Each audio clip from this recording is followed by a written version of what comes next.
ایک بدکار عورت کا عجیب واقعہ۔ السلام علیکم پیارے دوستو۔ بابل شہر کی ایک بدکار عورت مر گئی تو اس کے گھر والوں نے اسے دفن تک نہ کیا بلکہ ایک کوڑے کے ڈھیر پر پھینک دیا۔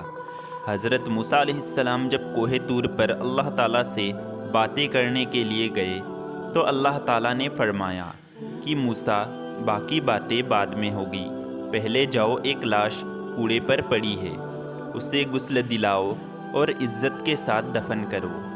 حضرت موسیٰ علیہ السلام کوہ طور سے واپس آئے اور بابل شہر میں داخل ہوئے۔ تلاش کرتے کرتے ایک جگہ دیکھا کہ کوڑے پر ایک لاش پڑی ہے اور اس کے ارد گرد 4 کتے رکھوالی کر رہے ہیں تاکہ کوئی درندہ لاش کو نقصان نہ کر سکے۔ حضرت موسیٰ علیہ السلام نے اس کے گھر کا پتہ پوچھا اور ان سے کہا کہ لاش کو اٹھانے میں میری مدد کرو۔ عورت کے گھر والوں نے کہا کہ ہم اس لاش کے قریب بھی نہیں جائیں گے۔ یہ ایک بدکار عورت تھی جس نے اپنی ساری زندگی بدکاری میں گزار دی۔ پورے شہر میں سب لاش کو اٹھانے سے انکار کر رہے تھے۔ حضرت موسیٰ علیہ السلام اپنے بھائی حضرت ہارون علیہ السلام کے پاس گئے اور کہا کہ لاش اٹھانے میں میری مدد کرو۔ دونوں نبیوں نے لاش کو اٹھایا اور پھر جب غسل دینے کی باری آئی تو شہر کی کوئی عورت بھی اس کو غسل دینے کے لیے تیار نہیں تھی۔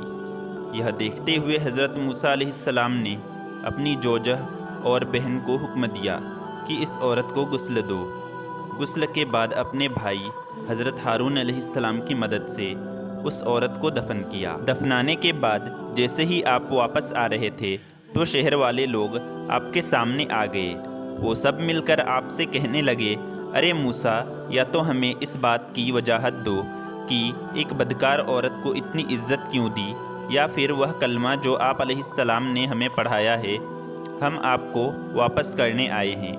حضرت موسیٰ علیہ السلام نے لوگوں سے فرمایا، شہر کے لوگوں، مجھے جو حکم اللہ نے دیا تو میں نے اس حکم کی تعمیل کر دی۔ ہاں، اگلی بار جب میں کوہ طور پر گیا تو تم سب کو تمہارے اس سوال کا جواب مل جائے گا۔ یہ سن کر لوگ واپس چل گئے۔ حضرت موسیٰ علیہ السلام کوہ طور پر گئے، میرے پروردگار، اس شہر کے لوگ مجھ سے اس بات کی وضاحت مانگتے ہیں کہ ایک بدکار عورت کو اتنی عزت سے کیوں دفن کیا گیا۔ اللہ تعالیٰ نے فرمایا، موسیٰ، یہ عورت واقعی بدکار تھی اور اس کی ساری زندگی بدکاری میں گزر گئی، مگر ایک دفعہ یہ ایک ایسی جگہ سے گزر رہی تھی جہاں پر ایک کتا پیاس کی شدت سے مر رہا تھا۔ اس نے پانی کے کنویں سے اپنے کپڑے گیلے کیے اور کتے کے منہ میں نچوڑ دیے۔ پیاسے کتے کے منہ میں جب پانی آیا اور اس کے تڑپتے ہوئے جسم میں جان آ گئی، مجھے عورت کی رحم دلی پسند آئی اور میں نے موت کے فرشتے کو حکم دیا کہ اس کی روح قبض کر ڈالو تاکہ آئندہ بدکاری نہ کرے۔ تو پیارے دوستو، اس لیے کسی کو بھی برا نہیں کہنا چاہیے، کیا پتہ اللہ تعالیٰ کو کس کی کیا نیکی پسند آ جائے۔